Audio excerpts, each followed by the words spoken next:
Most people believe a higher salary means more security. It doesn't. It usually just locks them into a more expensive version of the same anxiety. And here's the uncomfortable part. The smarter and more disciplined you are, the deeper the trap can get. Let me show you how it works, and why most people never notice it happening. Relatable setup. You get paid. For a moment, everything feels fine. Bills are covered, groceries are stocked, maybe you even buy something online without checking your balance.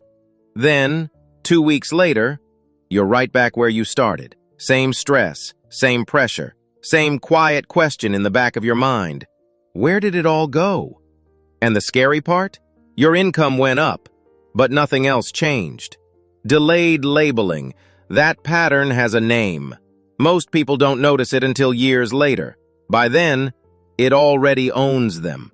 It's called the salary trap, and it has nothing to do with being bad at money. Authority without flexing.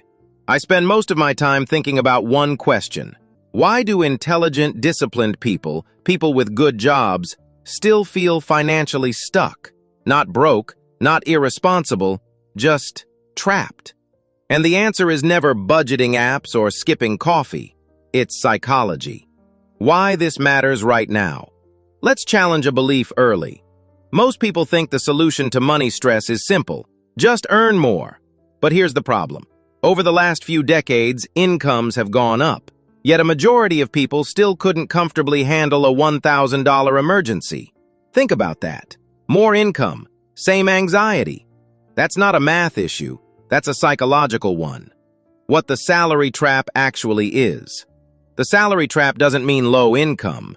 It hits people earning $40,000 a year and people earning $140,000 a year. Here's what it really is. The moment your lifestyle, identity, and sense of safety become dependent on a predictable paycheck, more income stops creating freedom and starts creating obligation. Yes, stability matters, but dependency on stability is where things quietly break. Driver number 1, lifestyle creep. You get a raise. You don't say, I'm going to spend more now. It just happens. Nicer place, better car, more subscriptions, more convenience. And here's the part most people miss. Lifestyle creep isn't driven by greed. It's driven by identity. Your brain quietly says, if this is what I earn now, this must be who I am.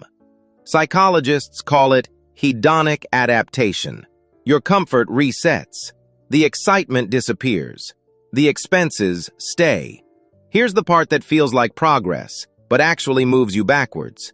Concrete example. Let's make it real. You earn $70,000 a year. After taxes, around $4,200 a month. You save $400. Then you get promoted to $90,000. Now you're bringing home about $5,200, an extra $1,000. This should change everything, but instead, rent goes up $300. Car costs $250 more. Eating out increases $200. Subscriptions eat another $150. You're saving $500 now. On paper, better. Psychologically, nothing changed. Same dependency, same pressure. That's the trap working exactly as designed. Driver number 2, the illusion of safety. Here's where it gets dangerous. A salary feels safe because it's predictable, but predictability is not security. Your brain loves certainty. It hates ambiguity. So a guaranteed paycheck feels safer than income that requires decisions. But reality is brutal. A salary only exists as long as someone else says you're valuable. Layoffs, restructuring, economic downturns. We build our entire lives on something we don't control. That's not rational. That's emotional comfort. Driver number 3, loss aversion. Now you might be thinking, I can't just take risks. Fair. But here's what's really happening. Humans feel losses twice as strongly as gains. Losing $1,000 hurts more than gaining $1,000 feels good. So, when alternatives show up, investing, negotiating, building something on the side, Your brain focuses on what could be lost, not what could compound. So the salary becomes an anchor, even when it's holding you underwater. The identity trap. There are 3 reasons this trap works so well. We've covered 2. The last one is the hardest to admit. This part is uncomfortable. Many people don't just earn a salary. They are their salary. I'm an engineer. I work in finance. I have a good job. That identity feels safe, but it's also a cage. Because questioning the paycheck means questioning who you are. That's why people defend jobs that drain them, why they avoid risks they've already calculated, why they stay, even when they know better. Story: high earner, no freedom. A friend of mine earned over $120,000 a year.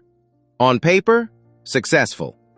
In reality, $3,200 rent, 2 car payments, credit card balances, no meaningful investments, constant stress. He said, "I can't afford to leave this job." But the truth? He couldn't afford to stay. His lifestyle grew faster than his freedom. That's the salary trap, at higher levels. The core insight. Here's what most people never realize. A salary is a tool, not a destination. It's meant to fund freedom, not replace it. When your salary becomes your only plan, you're not building wealth. You're renting stability. And rent always goes up. Breaking the trap. This doesn't start with money. It starts in your head. You have to separate identity from income. You are not your job, not your paycheck, not your title.